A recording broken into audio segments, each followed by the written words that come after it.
My parents sneered, "You'll never be as good as your sister." I stood up and said, "Then tell her to pay all the bills. I'm not sending money anymore." My mom was stunned. "What money? We never received a single dollar from you." At my mother's birthday party, the laughter around the table froze when her words cut through the air like a knife. "Emily, you'll never be as good as your sister Rachel. She's the one who truly takes care of this family." My heart pounded. Years of being shoved into Rachel's shadow came crashing back in that single moment. I pushed my chair back, my voice trembling but fierce. "If that's the case, then let Rachel pay all the bills. I'm done. I won't send another dollar." The room went silent. My mother's eyes widened, her hand clutching her glass. "What money? We never received a single dollar from you." Gasps rippled through the room. Relatives stared. My sister's smirk faltered, and in that stunned silence, I knew the truth I had hidden for years was about to erupt. Growing up in a small town in Ohio, I never doubted that my parents loved me, but I always knew I wasn't their favorite. From the earliest days, the comparison was constant, heavy, and unrelenting. Rachel, my older sister by 3 years, seemed to glide through life with an effortless charm. She was the cheer captain, the honor student, the one neighbors fawned over when they came by for dinner. "Rachel's so talented," they'd say, their eyes lighting up as if she were some star plucked from the heavens. Meanwhile, I sat at the corner of the table, quiet, book in hand, waiting for someone to notice me. I remember one Christmas when I was 12. I had spent weeks working on a homemade gift, a wooden jewelry box I carved and painted by hand in shop class. My fingers ached, but I wrapped it carefully, my heart swelling with hope.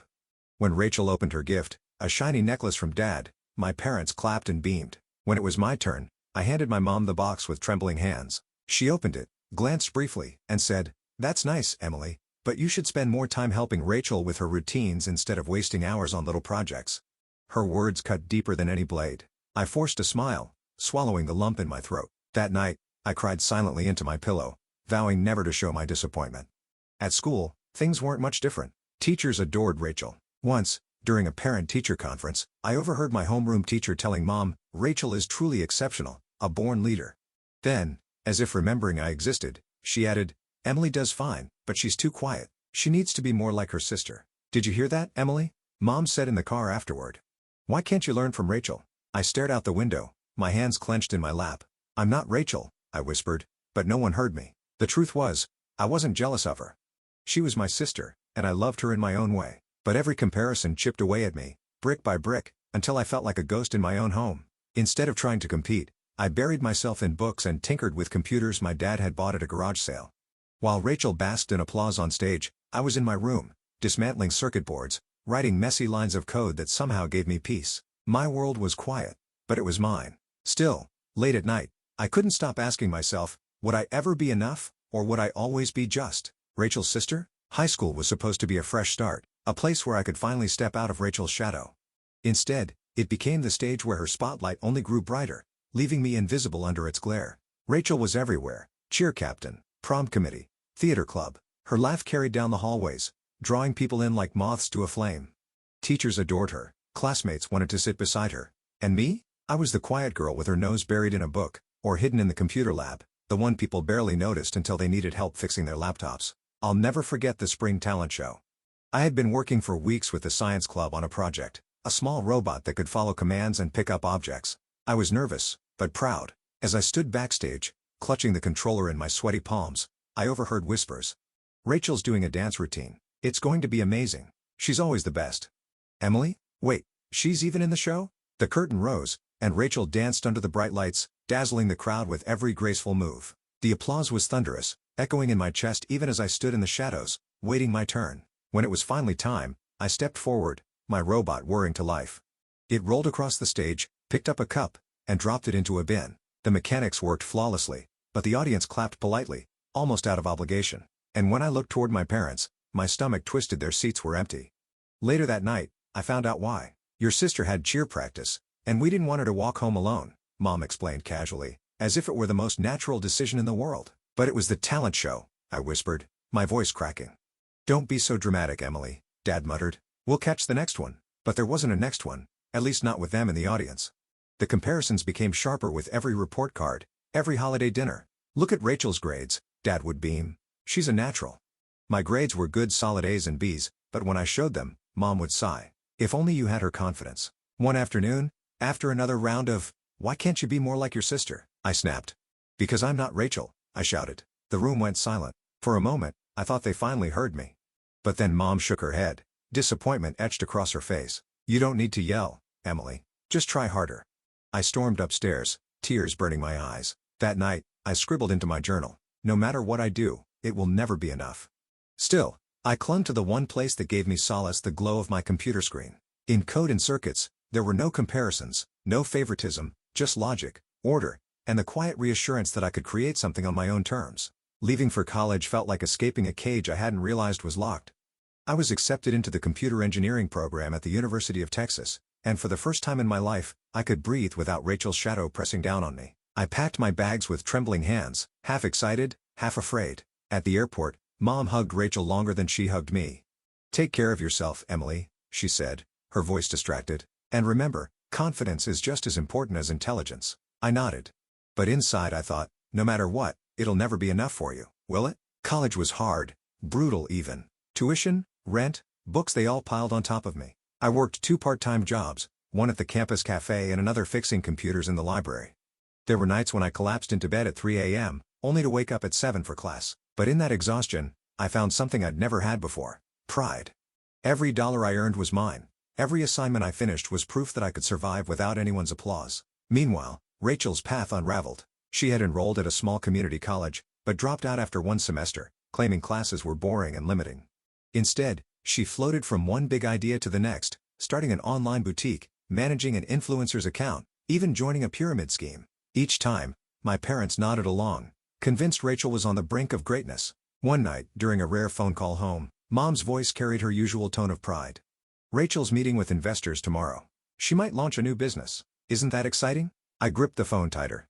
"That's great, Mom. By the way, I got an internship at a tech company this summer." Silence. Then a half-hearted, "That's nice, Emily. Just keep being independent, okay?" I swallowed the lump in my throat. Independent. That word had become code for, "We don't expect much from you. Just manage on your own." Still, I pressed forward.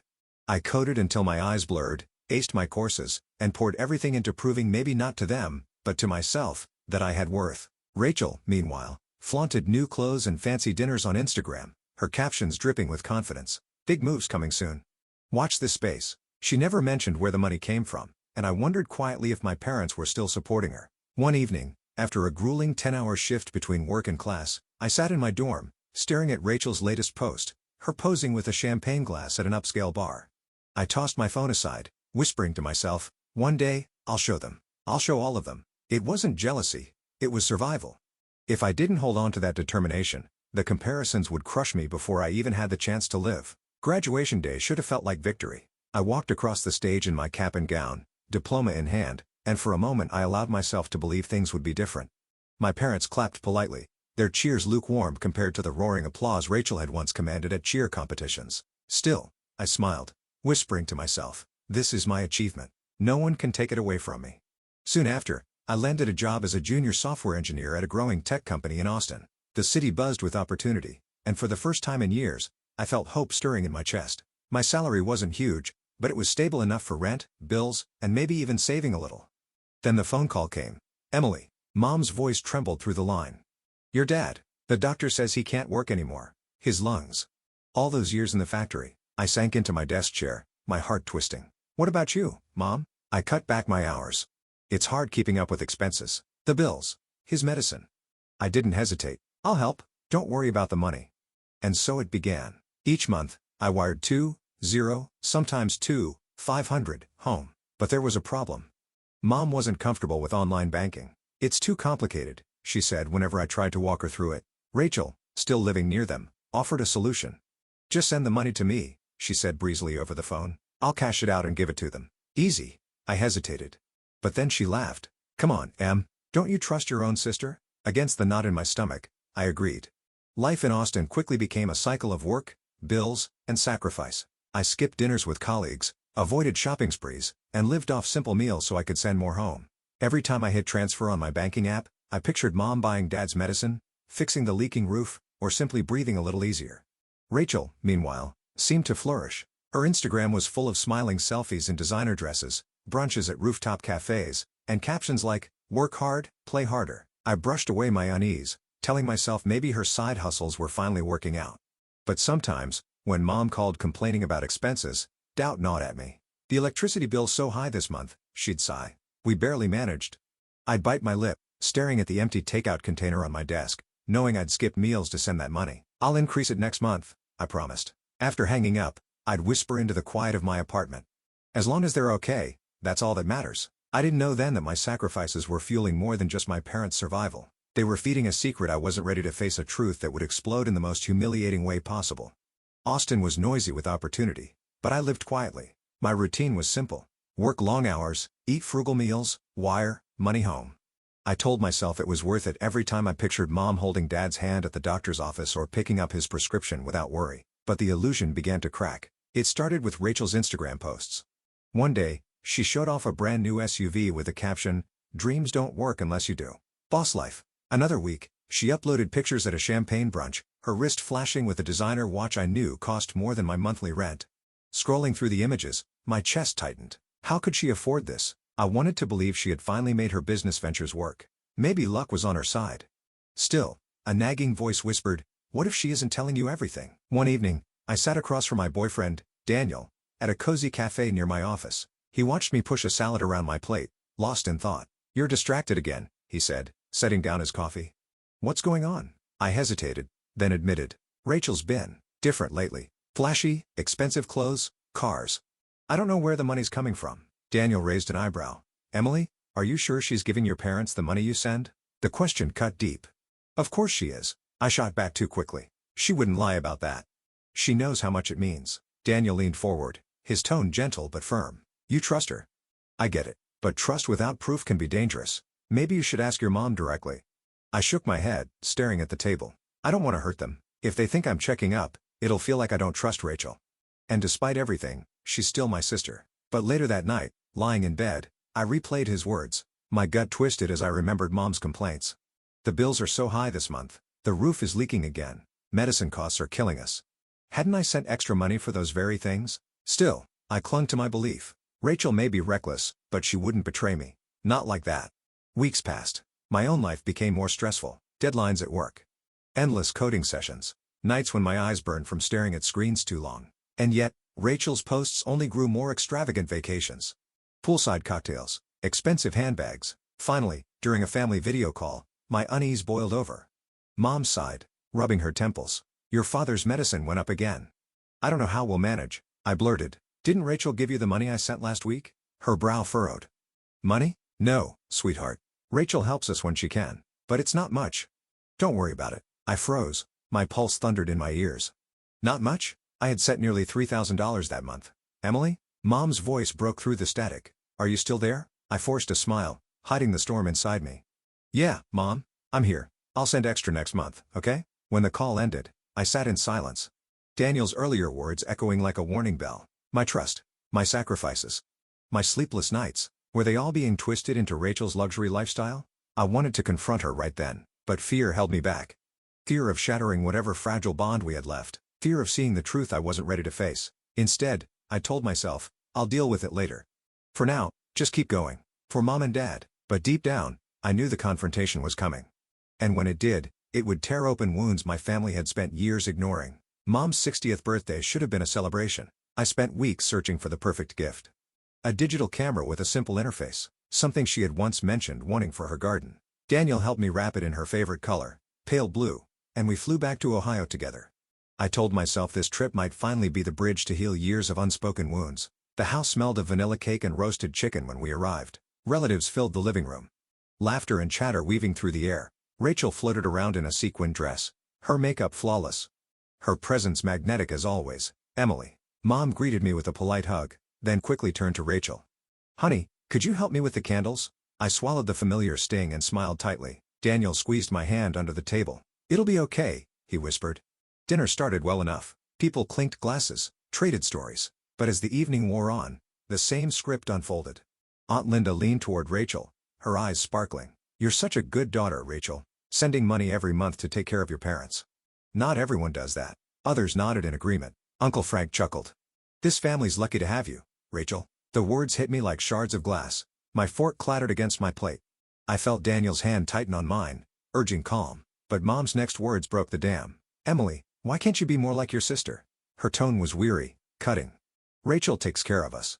You should learn from her. The years of comparisons, the sleepless nights, the sacrifices, they all exploded at once. I pushed back my chair, the screech of wood against tiles silencing the room. If that's the case, I said, my voice trembling but sharp, then let Rachel pay all the bills. I'm done. I won't send another dollar. Gasps rippled through the crowd. Mom's face went pale. What money? She demanded, her voice shaking. We never received a single dollar from you. My hand shook as I pulled out my phone. Then, explain this. I opened my banking app, scrolling through the endless list of transfers. 202 500 30. Each one marked with the note, for Mom and Dad. I held the screen up for everyone to see. The silence was suffocating. Rachel's smirk vanished, replaced by a flicker of panic. Uncle Frank leaned forward, his brows furrowed.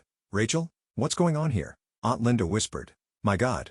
Daniel stood beside me, his voice calm but steady. Emily has been supporting her parents for years. She never wanted recognition.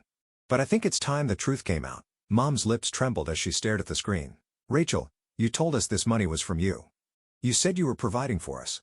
Rachel's face flushed crimson. She opened her mouth, closed it again, then finally stammered. I didn't mean to. I just borrowed some. I was going to pay it back. Borrowed? My father's frail voice cut through, each word laced with disappointment. For years? What did you do with it? Rachel's eyes darted around the room, desperate for escape. Finally, she muttered, I needed it. For debts. For appearances. I only gave you a little each month so you'd think. Her voice cracked. So you'd think I was the good daughter. The weight of her confession crashed down on the room. Relatives shifted uncomfortably. Aunt Linda set her teacup down with a sharp clink. I felt my chest tighten, anger and heartbreak colliding. I looked at Rachel, searching for the sister who once braided my hair, who shared secrets under the covers. All I saw was someone I no longer recognized. Mom buried her face in her hands. Emily, I'm so sorry. We accused you, compared you, and all this time. Dad's eyes glistened. I was wrong. I should have seen it. I should have seen you, Rachel whispered, tears spilling down her cheeks. I'm sorry, Em. I didn't want to disappoint them. I didn't want to be a failure. But the words couldn't erase the years of betrayal. For the first time, I stood tall, no longer the quiet girl in Rachel's shadow. The truth was out, and the room that once echoed with praise for my sister now drowned in shame and silence. The living room, once filled with laughter, now felt like a courtroom. The string lights Rachel had hung for decoration flickered faintly, as if even they were ashamed to shine. No one moved. The only sound was the uneven breathing of my father and the occasional sniffle from my mother. Rachel sat rigid, her hands knotted in her lap, eyes fixed on the floor. For once, she had no story to spin, no charm to hide behind. Mom broke the silence first.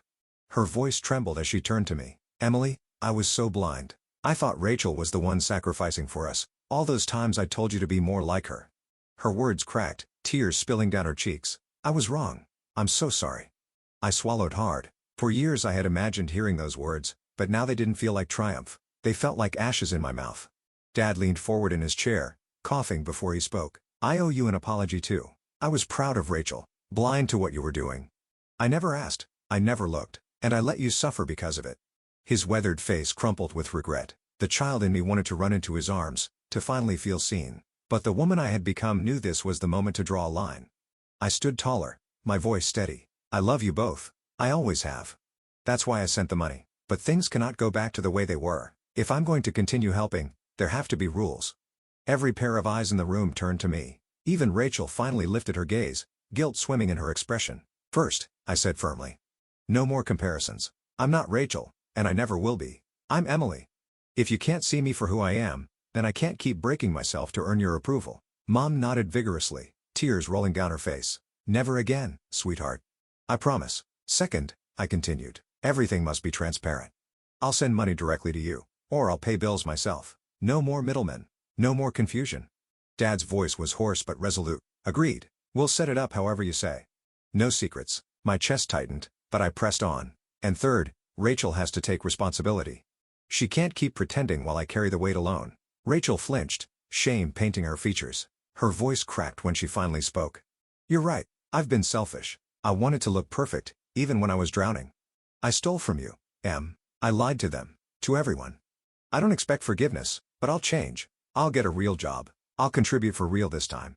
A heavy silence followed. For the first time in years, my sister looked small, not the untouchable golden child, but a woman exposed, stripped of illusions. I exhaled slowly, my heart pounding. Words won't fix this, Rachel. Only actions will. You want to change? Prove it. Her lips trembled as she nodded. I will. Around us, the relatives shifted uncomfortably. Aunt Linda, who had always sung Rachel's praises, murmured, I never knew, Emily. I judged you wrongly. Uncle Frank added quietly, You've carried more than any of us realized, but their words barely registered. All I felt was exhaustion. Years of swallowed pain pouring out in a single night. Daniel's hand brushed mine. Steady and warm. You did what needed to be done, he whispered. I met his eyes and realized he was right. Speaking up wasn't about humiliating Rachel or demanding apologies. It was about reclaiming my worth. Mom reached for my hand, her grip trembling. I don't deserve your forgiveness, but I'll spend the rest of my life making this right. For the first time in a long time, I believed her. As the night drew to a close, the birthday cake sat untouched. Candles melted into waxy puddles. The celebration had turned into a reckoning. And though painful, it was necessary. When I finally walked upstairs to my old bedroom, I caught my reflection in the mirror. My shoulders were straight, my eyes clear. For the first time, I didn't see Rachel's shadow staring back at me. I saw myself, Emily, no longer invisible. In the weeks that followed, the dust began to settle. Back in Austin, I resumed my job, but everything felt different, lighter, freer. For the first time, I wasn't living with the weight of comparisons pressing on my shoulders. Mom called often now, her voice softer than I remembered. She asked about my projects, about the long hours at the office. Being an engineer must be tough, she said once, genuine curiosity lacing her tone. For years, I had longed for those simple words of interest. Hearing them now, I almost cried. Dad, too, began to change.